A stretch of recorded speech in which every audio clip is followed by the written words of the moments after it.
Oh là là là là là là, mais c'est pas vrai, mais qu'est-ce qu'il a fait Antonelli, mais qu'est-ce qu'il a fait? Mais putain Antonelli, mais qu'est-ce que t'as fait? Qu'est-ce que t'as fait sur ce Grand Prix Monaco? Mais Ayrton Senna sort de ce corps, c'est pas possible.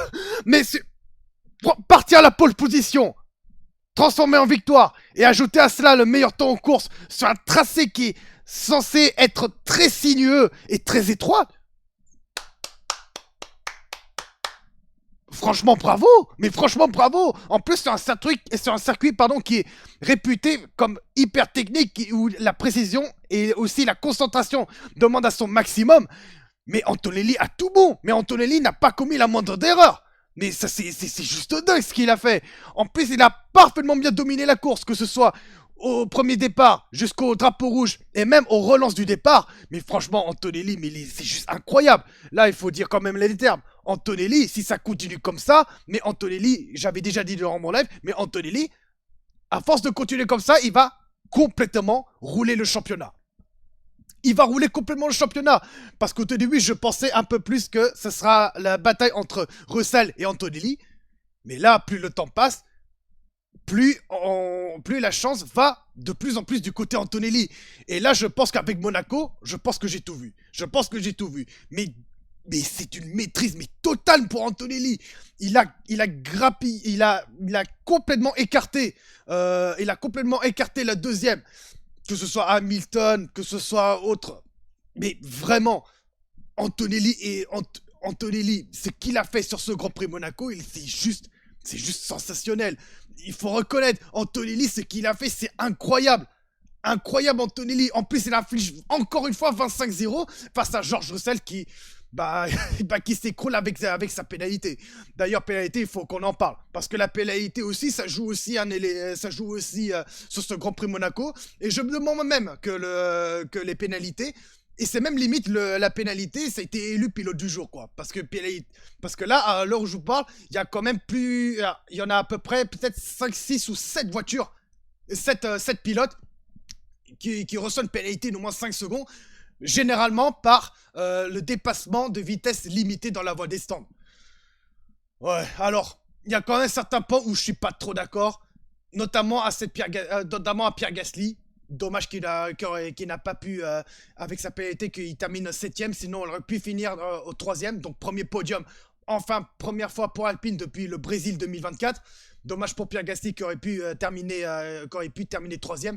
Mais là, Pierre Gasly a reçu 2 fois pénalité de 5 secondes. Alors, la première pénalité, je n'ai pas encore vu, et je pense pas qu'on nous a montré l'image de la première pénalité. Par contre, deuxième pénalité qu'on a vue, ça par contre je suis pas trop d'accord. Parce qu'on a entendu qu'il y a le limiteur de vitesse qui est déjà enclenché bien avant l'entrée de la voie des stands. Donc normalement, il doit rester bloqué à 60. À moins qu'avec quelques petits coups de volant ou autre chose, ça fait grappiller 1 ou 2 km de plus. Ça c'est possible aussi. Mais sinon, non. Mais il a bien activé bien avant. Donc normalement, il ne devrait pas s'en avoir pénalité. Ce qui est quand même un petit peu l'incompréhensible, quoi, en fait. De mon point de vue. Autre point aussi, mais ça c'est un peu la bêtise de Mercedes, c'est George Russell. George Russell qui aurait pu terminer dans les points. Non seulement il a eu 5 secondes pour avoir le même motif que Charles Leclerc, et c'est pareil pour Lewis Hamilton qui a eu 5 secondes pénalité, tout comme Oscar Piastri. Et je crois que j'oublie certainement un ou deux autres. Mais George Russell a eu 5 secondes pénalité. Mais le problème, c'est que les mécaniciens, par cafouillage, parce que vu que ça se fait durant la voiture de sécurité, donc ils ont fait un double arrêt dans un premier temps pour Antonelli. Puis au suivant, c'est George Russell. J'ai l'impression qu'il y avait une grosse cafouillage et une grosse incompréhension. Il y a des mécanos qui savent pas que George Russell a eu 5 secondes pénalité, donc logiquement, on ne doit pas toucher la voiture et il faut attendre 5 secondes pour qu'on puisse changer les pneus. Sauf que là, ce qui se passe, c'est que quelques mécaniciens, je pense qu'il y en a un qui a dû attendre. Peut-être quelques mécaniciens, ils ont déjà précipité et changé le pneu immédiatement. Alors que normalement, il doit purger les 5 secondes. Même un mécano, dans leur tête, ils disent hey, attends, il n'y a pas 5 secondes pénalité pour George Russell. Bah, résultat, avec cette bêtise, George Russell a reçu une pénalité de dress-through. C'est qui ruine complètement la course. Et ça, c'est dommage. Et c'est pas vrai. Et je trouve que c'est pas vraiment la faute de George Russell. C'est plus la faute des mécaniciens qui n'ont pas fait leur job. Certainement par excès de précipitation, parce qu'il y a beaucoup de pilotes qui rentrent au stand. Parce que vous savez, le Grand Prix de Monaco, c'est le Grand Prix où il est quasiment impossible de dépasser. Le seul moyen où on peut dépasser, c'est faire les undercuts. Ce qu'a réussi à faire George Russell sur Isaac Hadjar dans un premier temps. Parce que Isaac Hadjar, il a eu quelques petits problèmes. On parlera un petit peu d'ailleurs pour Isaac Hadjar. Isaac Hadjar a eu quelques pépins au niveau du moteur. Et du coup, ça a bloqué George Russell. Et donc, il a décidé de tenter de faire un undercut. Ça a marché. Ça a marché pour lui. Mais dans tous les cas, c'est dommage. C'est dommage. La deuxième partie de la course, surtout au deuxième départ, a complètement ruiné sa course. Et ouais, ça fera des gros points perdus. Parce que oui, malheureusement, George Russell, il termine hors des points. Il termine 13e pour l'instant à l'heure où je parle. Parce qu'il y aura peut-être des pénalités qui va peut-être arriver. Mais George Russell, en dehors des points, ça fait quand même très mal pour lui. Et du coup, résultat, Antonelli se détache complètement. Et même Lewis Hamilton, qui termine deuxième, parvient à dépasser George Russell. Parce que bon, il marque quand même, avec ses 18 points marqués pour Hamilton, il dépasse George Russell avec 2 points d'avance. Cependant, Hamilton est extrêmement loin d'Antonelli avec 156 points contre 90. Donc ouais, il faudrait absolument qu'Antonelli abandonne les 2 prochaines courses et qu'Hamilton s'impose 2 fois pour que le championnat se resserre. Bon, ça m'étonnerait un peu. Mais là, encore une fois, Antonelli, mais c'est une course, mais d'une masterclass, mais monumentale. Antonelli, franchement, chapeau.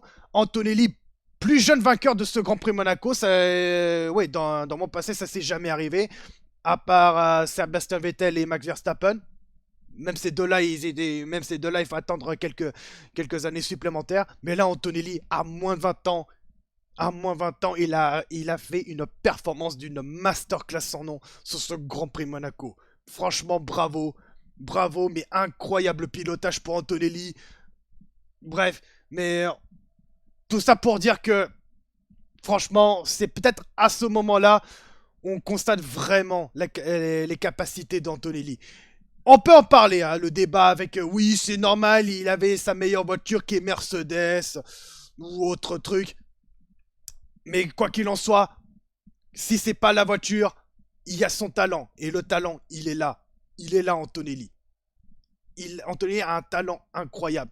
Un peu comme un Verstappen. Verstappen, bon, c'est un peu dommage. Verstappen, il a dû abandonner au premier tour. Je pense que peut-être Verstappen aurait pu jouer le podium. Et pourquoi pas peut-être titiller Antonelli. Bon, on sait jamais. Mais en tout cas, c'est dommage pour Verstappen qui a dû abandonner au premier tour. Il a eu déjà un problème avant le départ autour du moteur. Il a dû abandonner. C'est pour ça que finalement, il a bouclé finalement un tour, mais complètement ralenti. Mais il a dû ramener la voiture au garage. Mais en tout cas, c'est dommage. Dommage pour Verstappen. Et bon, vu qu'on parle un peu de Red Bull, on va parler du cas de Isaac Hadjar. Isaac Hadjar... Ah bah dis donc, pour Isaac Hadjar, C'était l'angoisse, c'était le stress. Et là, finir troisième, c'était... Comment dire? Monaco, ça a été toujours comme ça. Monaco, ça a été souvent c'était ça a mis en lien avec le casino. Ça a été souvent le cas. Monaco se lie souvent avec casino et des fois le casino peut t'apporter une chance. Et bah c'est le cas avec avec Kimi Anthony. Pourquoi je parle Kimi Anthony? La chance appartient à Isaac Hadjar. Isaac Hadjar, malgré un départ plutôt raté, hein, après un deuxième départ plutôt raté, Isaac Hadjar parvient à résister à l'assaut de Oscar Piastri. Et finalement, il parvient à monter sur la 3e marche du podium suite aux pénalités de Pierre Gasly. En tout cas, bien joué pour Isaac Hadjar. Premier podium avec Red Bull de sa carrière. Et la deuxième de sa carrière tout court même, parce que le premier podium, officiellement, c'était l'année dernière lors du Grand Prix Pays-Bas, mais c'était avec la Racing Bulls. Cependant, il faut attendre voir la décision finale. À l'heure où je parle, pour l'instant, il n'y a pas de nouvelles officielles concernant autour d'Isaac Hadjar, parce que oui, il y a une investigation autour d'Isaac Hadjar. Il peut potentiellement perdre la 3e place. On verra ce que ça va donner par la suite. Mais si malheureusement il a eu des pénalités de quelques secondes, et ce sera Oscar Piastri qui monterait sur la 3e marche du podium. Et ça, par contre, ça serait dommage aussi. Cependant, je pense pas que Hadjar sortira hors des points. Je pense que dans tous les cas, tous nos 3 Français termineront dans les points. Donc, t'as non seulement Isaac Hadjar, provisoirement troisième, t'as Pierre Gasly qui termine septième, et t'as même Esteban Ocon, malgré un début de week-end complètement difficile pour lui, et même très difficile pour As, surtout en qualif. Bah, même Esteban Ocon parvient à ramener quelques points supplémentaires. C'est 2 points supplémentaires puisqu'il termine au 9ème. Bref, quand même, bravo à notre pilote français. Notre pilote français qui termine dans les points. On s'est plus trop vu depuis fort longtemps. En tout cas, ça fait quand même plaisir de voir ces 3-là dans le top 10. Surtout quand même sur un peu notre tracé monégasque qui... Voilà, qu'on a un petit peu notre Grand Prix de France, j'ai envie de dire. On n'oublie pas la Belgique aussi, hein, parce que même le Grand Prix de Belgique, on sent un petit peu le côté. Mais ça fait quand même plaisir de voir nos 3 pilotes français. Bon, maintenant, on va parler un petit peu le cas de Charles Leclerc. C'est dommage. C'est dommage pour Charles Leclerc. Charles Leclerc il a dû avoir un problème de frein, d'après ses déclarations.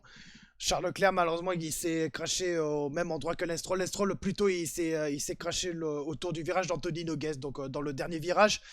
Euh, Dommage pour Charles Leclerc sur son Grand Prix national en plus. Ça fait quand même la peine pour lui. Une pensée aussi pour les fans du Monégasque. Mais ouais, les Ferrari qui est souvent favori sur ce Grand Prix de Monaco qui est réputé pour être très lent. Donc normalement, avantage pour cette écurie italienne. Mais là, encore une fois, Antonelli et aussi Verstappen, parce qu'on n'oublie pas aussi Verstappen lors des séances de qualif d'hier. Ces deux-là, franchement, ils ont complètement déjoué un petit peu les pronostics. Et c'est pour ça que, bon, j'étais quand même assez dur avec les Ferrari en disant que, ouais, Ferrari, c'était vraiment la déception. Bon, je vois des gens qui me disent, ouais, t'es franchement dur avec ça. Oui, c'est vrai, c'est vrai. Mais disons que j'aimerais bien qu'ils fassent comment dire, qu'ils fassent des tours, mais vraiment, vraiment de fou. Mais sauf que le problème, c'est que ces deux-là, ils ont dû faire une erreur. Que ce soit Hamilton et même Charles Leclerc. Charles Leclerc, ça se voit de façon flagrante. Charles Leclerc, sur son dernier tour lancé, elle a malheureusement tapé le mur à la sortie du virage du tabac. Si je me trompe pas, et du coup son pneu arrière gauche enfin, son pneu arrière droit pardon, il s'est complètement crevé. Du coup c'est terminé pour lui. Quel dommage pour le Monégasque. Mais oui, on va dire quand même mais malgré tout la deuxième place pour Hamilton, ça fait quand même plaisir et on va dire que c'est quand même une petite note positive. Et en vrai, tant mieux. Dommage qu'il n'y aura pas de Ferrari sur le podium. Parce que oui, les 2 Ferrari sur le podium, c'est jouable. C'est même largement jouable, quoi. Mais dommage que Charles Leclerc a dû abandonner. Mais bon, c'est comme ça, hein, c'est Monaco. Hein. La concentration absolue et la moindre erreur peut rendre fatale. Et bah, c'est ce qui s'est passé, malheureusement. C'est ce qui s'est passé. Et des fois aussi, quelques petits soucis techniques peuvent jouer aussi le mauvais tour. Bah, pour Charles Leclerc avec les freins, c'est malheureusement le cas. C'est quel dommage. Quel dommage pour le Monégasque. Je suis content quand même aussi pour l'écurie Racing Bulls aussi. Hein, parce que bon, si on oublie côté Verstappen, quand même Red Bull, ils s'en sortent quand même pas trop mal à la filière Red Bull. Hein, parce qu'on n'oublie pas aussi les Racing Bulls avec la 5ème place de Liam Lawson et 6ème place pour Avi Lindblad. Belle 6ème place pour le seul rookie de la saison. Donc une place plutôt honorable. Bon après, ça s'est aidé par l'abandon de Verstappen, la pénalité de George Russell, sans oublier aussi l'abandon de Lando Norris. Donc oui, il fallait chercher. Quand tu as l'opportunité, il fallait chercher. Donc bravo pour l'écurie Racing Bulls qui marquera de gros points même, surtout dans le cadre du championnat des constructeurs. Je m'attendais pas grand chose pour Red Bull, pour être honnête. Juste peut-être un peu plus Lindblad, hein, que je suis curieux pour voir ça. Et faut dire que Lindblad, il s'en sort quand même pas trop mal en vrai, hein, pour un jeune rookie pareil. J'ai un peu l'impression d'avoir un peu vu comme les rookies de l'année dernière, quoi. Les 5 rookies de l'année dernière, quoi. Donc, en tout cas, c'est une bonne chose pour Lindblad, c'est une bonne chose aussi pour l'écurie Racing Bulls. Ça allait peut-être un petit peu moins pour Liam Lawson aussi, hein. Parce que Liam Lawson, il effectue sa 2ème saison complète.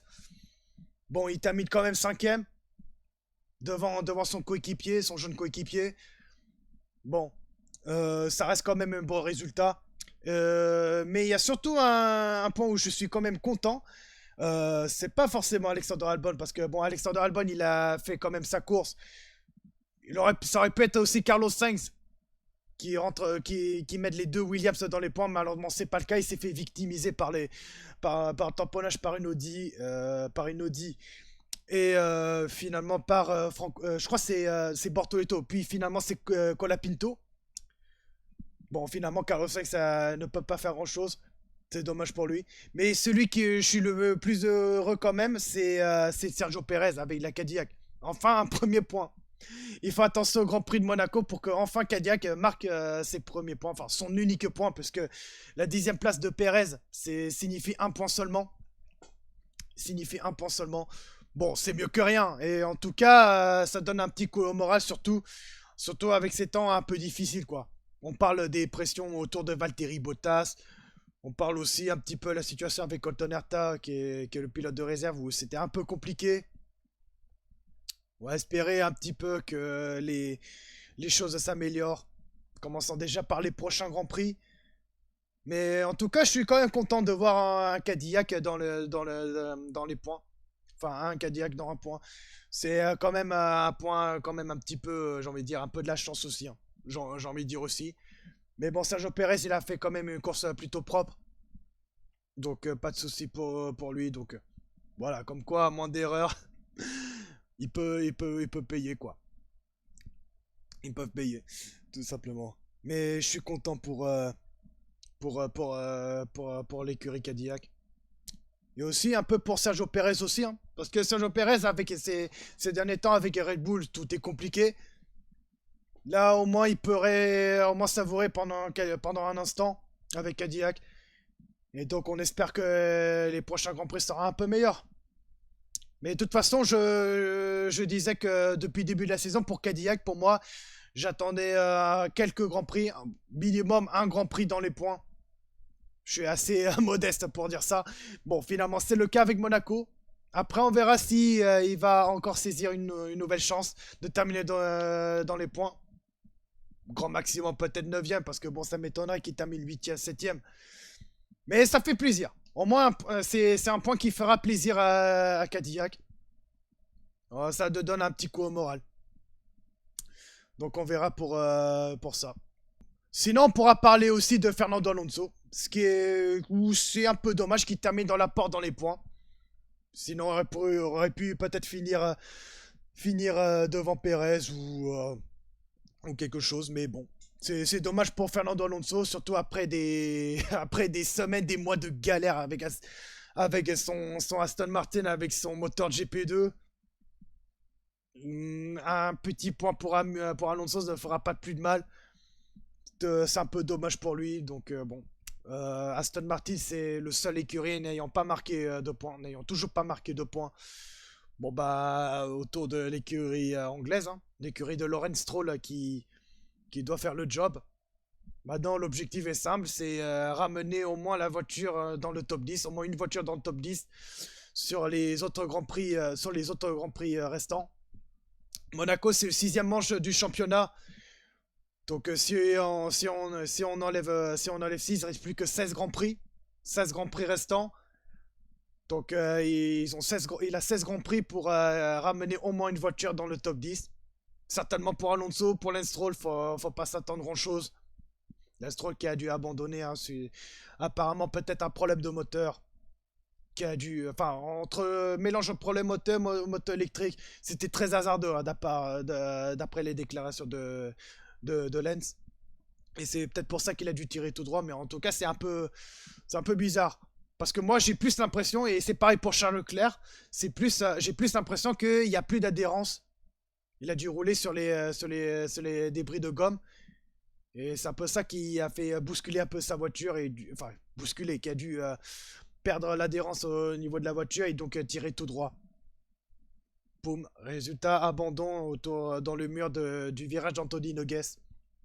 C'est bon, c'est un peu dommage. Bon, après, si l'Estro termine dans les points, bon, on va pas s'en vouloir. Même moi qui n'aime pas ce pilote, malgré franco-canadien, voilà, terminer dans les points, bon, ça va pas fait ni chaud ni froid. Au contraire, je suis quand même bien content pour lui, quoi. Lance qui a été souvent critiqué, souvent mis l'étiquette comme le petit-fils de son père, qui est actuellement le patron d'Aston Martin. Difficile. Difficile pour Aston Martin. Difficile pour Aston Martin, désormais le seul écurie n'ayant marqué aucun point. Maintenant, faut qu'il gère. Il faut qu'il gère, il faut qu'il saisisse la chance. Cadillac a bien saisi sa chance en ramenant Perez dans les points. Un petit point seulement pour Cadillac. Ça fera un joli sourire pour cette écurie, qui est surtout faite à la va-vite. Mais ouais, on espère quand même pour Aston Martin qui trouvera rapidement une solution, surtout pour Honda. On va espérer aussi parler cette fameuse adieu qu'on attendra aussi pour Ferrari aussi, hein, pour s'ils peuvent bénéficier de la duo, ça permet potentiellement de grappiller quelques perfs face à Mercedes. Donc s'ils bénéficient ça pour Ferrari, ça fera un petit bond en avant. Mais en tout cas pour Ferrari, en parlant juste pour revenir juste vite fait, parce que vu que je reviens sans transition, pour Ferrari, pour revenir vite fait, ils vont bénéficier des nouvelles évolutions lors du Grand Prix d'Espagne. On va surtout espérer que ces évolutions vont apporter ses fruits. Parce que si c'est pour pas grand chose, franchement, c'est même pas la peine. Il faut surtout que Ferrari ne regarde plus ne regarde plus face à Mercedes. Il faut qu'il regarde surtout à l'arrière. Et surtout McLaren. Parce que McLaren au passage qui participe son millième Grand Prix. Millième Grand Prix de la saison. McLaren, si on oublie le côté fiabilité, bien abandon de Lando Norris, McLaren, ils étaient proches, limite, entre Mercedes et Ferrari. Et s'il n'y avait pas les fiabilités, ces problèmes de fiabilité, McLaren aurait pu jouer la deuxième place face à Ferrari. Bon, ça leur inspire encore un peu.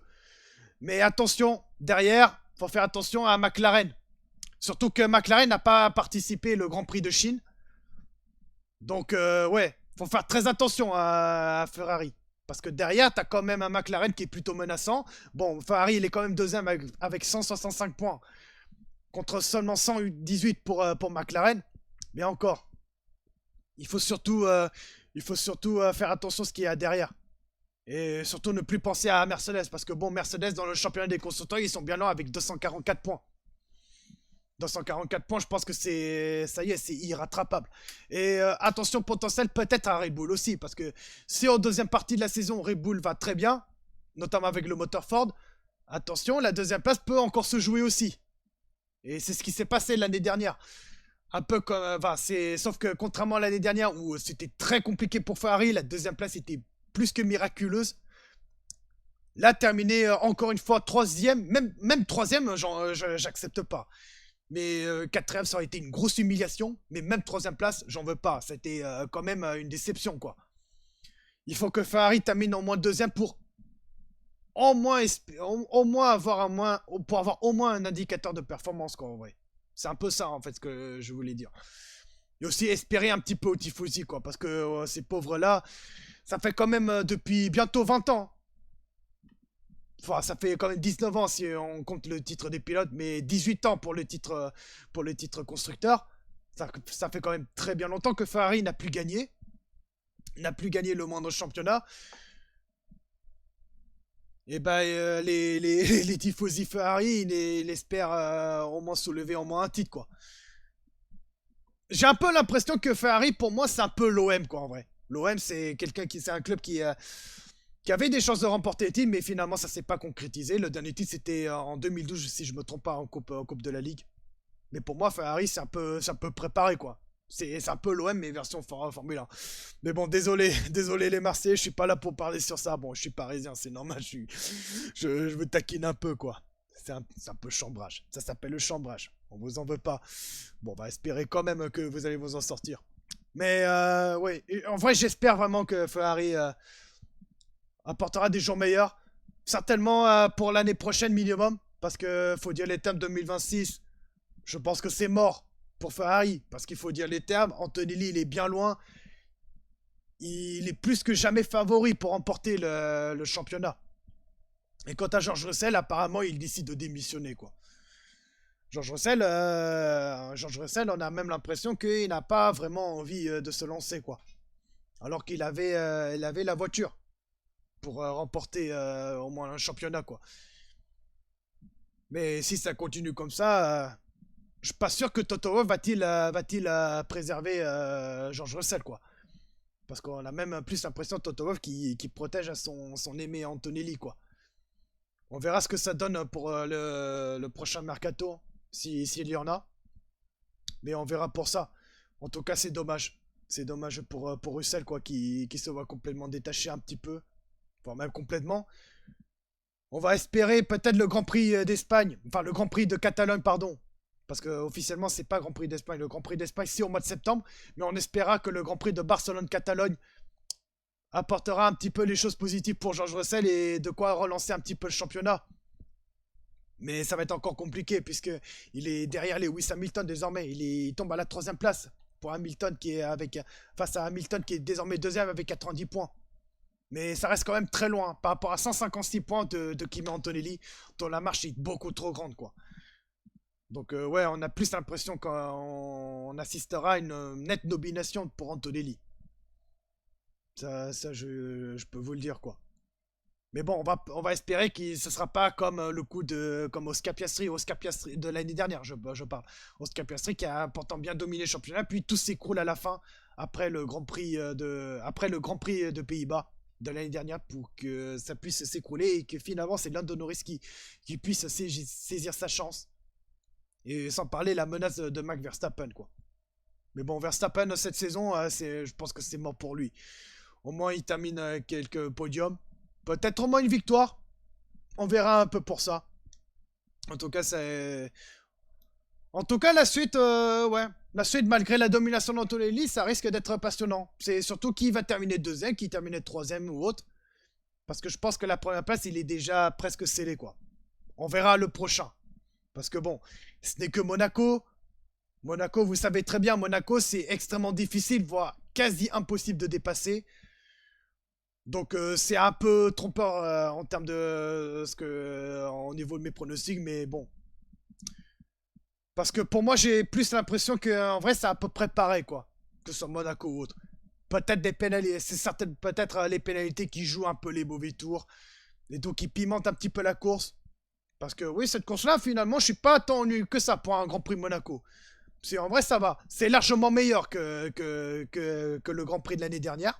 Que Monaco l'année dernière, ça c'est clair.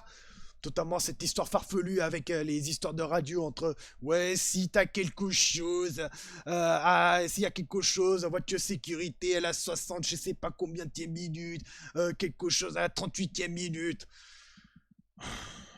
Ce genre de truc, il faut arrêter. Ce genre de truc, faut arrêter. Bon, là, au moins, ça va faire quand même un petit peu les ardeurs de Monaco, hein. Monaco, jamais on doit l'enlever, quoi. Monaco, ça fait partie de l'histoire de la F1. Vous connaissez pas Monaco? Vous ne connaissez rien à la F1. C'est bête, mais c'est ça. La Formule 1, il y a de l'histoire derrière. Et Monaco en fait partie. Monaco, c'est l'un des grands prix les plus prestigieux du championnat. Qu'on aime ou qu'on n'aime pas, il y a quand même ce tracé qui est spécial. Un tracé qui est très étroit, très sinueux. De mémoire, il y a un seul Grand Prix qui sait faire, bah, c'est Monaco. Et bordel, heureusement que ACM, l'Automobile Club de Monaco, et Prince Albert, c'est vraiment des gros fans de bagnole. Ils ont envie d'organiser un Grand Prix de F1, quoi. C'est chose faite. Et c'est surtout la tradition en F1. Mais aussi, pourquoi faire tout pareil, faire genre, je sais pas, un Grand Prix, je sais pas, sur un circuit urbain dans n'importe quel endroit. Pourquoi faire? Si c'est pour ne pas faire au moins pour ne pas faire de dépassements sur certains tracés, ce qui est le cas pour le Grand Prix de Valence, à l'époque, parce que j'ai vu le Grand Prix de Valence, le Grand Prix d'Europe, hein, officiellement sur le circuit urbain de Valence entre 2008 et 2012, où il se passe strictement rien, à part 2012, où il y a vraiment des choses de dingue. Mais non, Monaco, pour moi, ça porte du charme. Monaco, ça porte du charme, ça porte de la glamour. Enfin, c'est tout ce qui reste en F1. Parce que bon, Liberty Media, elle est en train de tout enlever, tout ça. Parce que si un jour on remplace le Grand Prix, si un jour vous voulez qu'on retire Monaco, eh ben on va remplacer par un Grand Prix aux États-Unis. Eh ouais, on va remplacer, hein. C'est ce qu'ils font, hein, la FIA et Liberty Media. Enfin, c'est surtout Liberty Media qui veulent faire. Hein. Liberty Media, vous voulez qu'on retire le Grand Prix Monaco et on va mettre un Grand Prix aux États-Unis. Eh ben, c'est ce qu'ils veulent. Hein. Le Grand Prix d'Indianapolis, Grand Prix à Watkins Glen, Grand Prix à Road America. Ils veulent mettre. Hein. Ah ouais, n'espérez pas d'ajouter un Grand Prix Europe. Les déclarations de l'année dernière de Stefano Domenicali, ils n'en ont rien à foutre. Hein. Ça se voit qu'ils n'en ont rien à foutre de l'Europe.